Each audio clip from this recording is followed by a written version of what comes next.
90 का दौर आपको याद है? अगर याद है तो एक हैंडसम स्टार को तो आप बिल्कुल नहीं भूले होंगे, जिन्होंने अपने पहले ही एल्बम में काम करके म्यूजिक इंडस्ट्री में तहलका मचा दिया था। उसके बाद जब बॉलीवुड में कदम रखा तो वहां पर भी अपनी पहली फिल्म से स्टार बन गए, लेकिन उसके बाद वो रातों रात कहां गायब हो गए, किसी को कुछ भी नहीं पता। लोगों ने उस एक्टर को जिंदा मौत दे दी थी और कई सालों के बाद जब उस रहस्य से पर्दा उठा तो लोग दंग रह गए। आज के इस वीडियो में हम जिस एक्टर की बात कर रहे हैं उनका नाम है नकुल कपूर। नकुल कपूर के फिल्मों में आने से लेकर उनके गुमनामी तक की पूरी कहानी विस्तार से बताएंगे। नमस्कार, आप देख रहे हैं फिल्मी बातें और मैं हूं आपका दोस्त देवनाथ पांडे। बॉलीवुड का 90 का दौर, एक हैंडसम सा चेहरा एक प्राइवेट एल्बम करके लोगों के दिलों पर दस्तक दे चुका था। नाम था नकुल कपूर। नकुल कपूर का जन्म देश की राजधानी दिल्ली में 11 जुलाई 1974 को हुआ। बहुत कम ही लोगों को पता है कि नकुल कपूर ने कभी फिल्मों में आने और एक्टिंग करने का नहीं सोचा था। वो तो एक खिलाड़ी बनना चाहते थे। दिल्ली के मॉडर्न स्कूल में जब नकुल पढ़ रहे थे तो उसके साथ साथ वाटर डाइविंग सीख रहे थे और धीरे धीरे वो इतने अच्छे डाइविंग करने लगे कि वो सबसे बड़े प्रतियोगिता को जीतने में कामयाब हुए और नेशनल लेवल के चैंपियन बन गए। लेकिन किस्मत में तो स्टार बनना लिखा था, तो ड्राइविंग तो बस वहां पर पहुंचने का एक जरिया था। दरअसल हुआ ये कि नकुल कपूर शुरुआत से ही बहुत ज्यादा हैंडसम थे। दोस्त उनके अक्सर उनसे कहा करते थे कि भाई तो फिल्मों में ट्राई कर, बहुत बड़ा हीरो बन जाएगा। एक दिन मजाक मजाक में नकुल कपूर ने अपना एक फोटो मॉडलिंग एजेंसी को भेज दिया। वो कहते हैं ना कि जब किस्मत साथ देती है तो सब कुछ अच्छा होता है। नकुल कपूर के साथ उस वक्त यही हुआ और अचानक एक मॉडलिंग एजेंसी ने नकुल कपूर से संपर्क किया और बिना कुछ किए कराए बन गए एक मॉडल। किस्मत अच्छी थी तो नकुल कपूर जो भी कर रहे थे सब में सफलता मिल रही थी। बात है 1995 और 96 की। ड्राइविंग का तो शौक था। उस वक्त बंजी जंपिंग को भारत में कुछ लोग ही जानते थे। एडवेंचर के शौकीन नकुल कपूर ने पहली बार बंजी जंपिंग करने का फैसला किया, लेकिन उन्हें यह नहीं पता था कि यही शौक उनकी किस्मत पलटने वाला है। उस वक्त वो बंजी जंपिंग करने की तैयारी कर रहे थे। यह खबर जंगल में आग की तरह फैल गई और यही खबर एक मशहूर कोल्ड ड्रिंक बनाने वाली कंपनी तक पहुंची और कंपनी को नकुल कपूर का यह आइडिया पसंद आ गया और कंपनी ने नकुल कपूर को बुलाया और एक बड़ा ऑफर दे दिया। उस कंपनी ने नकुल कपूर को उस वक्त भारी भरकम फीस देकर अपना ब्रांड एम्बेसडर बना लिया। नकुल कपूर को कंपनी के विज्ञापन में भी बस बंजी जंपिंग करनी थी। बात है साल 1996 की, जब नकुल कपूर का पहला विज्ञापन आया। उस विज्ञापन में कोल्ड ड्रिंक खत्म हो जाती है तो नकुल कपूर पैरों में रस्सी बांधकर पहाड़ी से नीचे कूद जाते हैं। लोगों को उस वक्त सिर्फ विज्ञापन ही नहीं पसंद आया, बल्कि नकुल कपूर भी पसंद आ गए और अगले साल यानी 1997 में हेलीकॉप्टर से छलांग लगाने वाला विज्ञापन भी खूब मशहूर हुआ। उस वक्त नकुल सिंगर शिवानी कश्यप की नजरों में आ गए, जो अपना एक एल्बम निकालने जा रही थी। हीरो की तलाश थी तो नकुल कपूर के अंदर उन्होंने अपना हीरो देख लिया। उन्होंने नकुल से संपर्क किया। नकुल भी उस एल्बम में काम करने के लिए तैयार हो गए। वो एल्बम रिलीज हुआ साल 1998 में। उसका टाइटल सॉन्ग था हो गई है मोहब्बत उससे।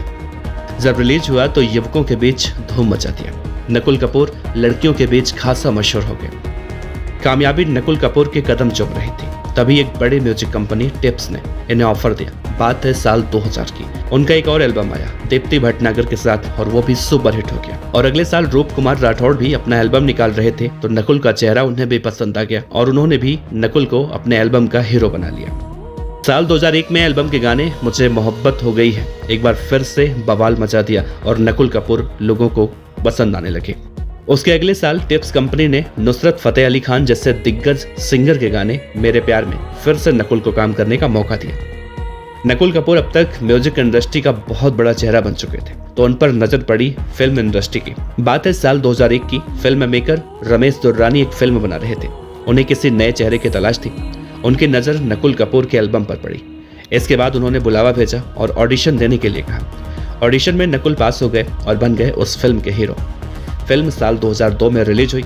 फिल्म का नाम था तुमसे अच्छा कौन है। इस फिल्म का एक दिलचस्प किस्सा आपको बताते हैं। दरअसल हुआ ये था कि फिल्म के मेकर्स ने एक योजना के तहत फिल्म के सारे गाने पहले ही रिलीज कर दिए। फिल्म के 3 गानों ने संगीत प्रेमियों के बीच उस वक्त कोहराम मचा दिया।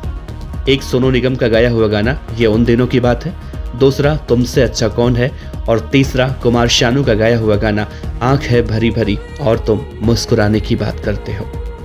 ये गाना उस साल का सबसे बड़ा हिट गाना बना फिल्म के गीतों की लोगों के बीच दीवानगी ऐसी थी कि फिल्म रिलीज होने से पहले बाजार में फिल्म के सारे कैसेट आउट ऑफ स्टॉक हो गए।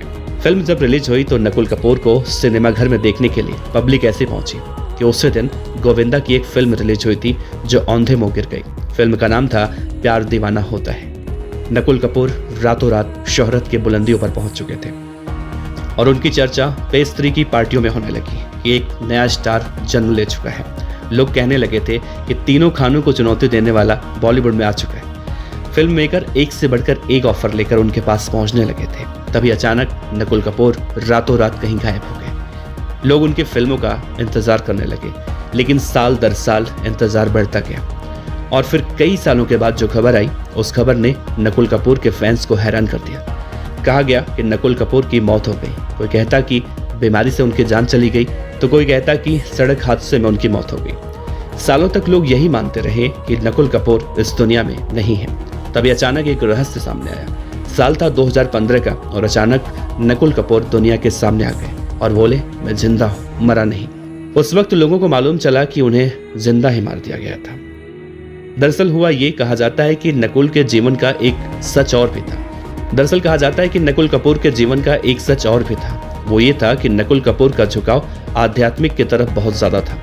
अचानक मिली कामयाबी ने उन्हें और भी ज्यादा आध्यात्म की तरफ झुका दिया था, जिसके चलते उन्होंने कामयाबी के बाद भी सब कुछ छोड़कर आध्यात्म की तरफ चलने का फैसला किया। सब कुछ छोड़कर वो कनाडा चले गए और वहीं पर अपनी पत्नी और बेटी के साथ कनाडा के वैंकूवर शहर में रहने लगे। वहां पर उन्होंने डिवाइन लाइट के नाम से योग केंद्र खोला। नकुल कपूर विदेशियों को योग और आध्यात्म की शिक्षा देते हैं। नकुल कपूर अब 50 साल के होने जा रहे हैं। उन्हें पहचानना अब थोड़ा सा मुश्किल है। नकुल कपूर की कहानी, जो बॉलीवुड का एक सुपरस्टार बन सकता था, लेकिन किस्मत से योगा टीचर बन गया। अब आपको नकुल कपूर की फिल्में कैसी लगती थी, उनके गाने कैसे लगते थे, उनकी एक्टिंग कैसे लगती थी? क्या आपको लगता है कि नकुल कपूर आज फिल्म इंडस्ट्री में होते तो वो भी तीनों खानों की तरह एक सुपरस्टार होते? नीचे कमेंट बॉक्स में जरूर बताइएगा। आपका बहुत बहुत शुक्रिया।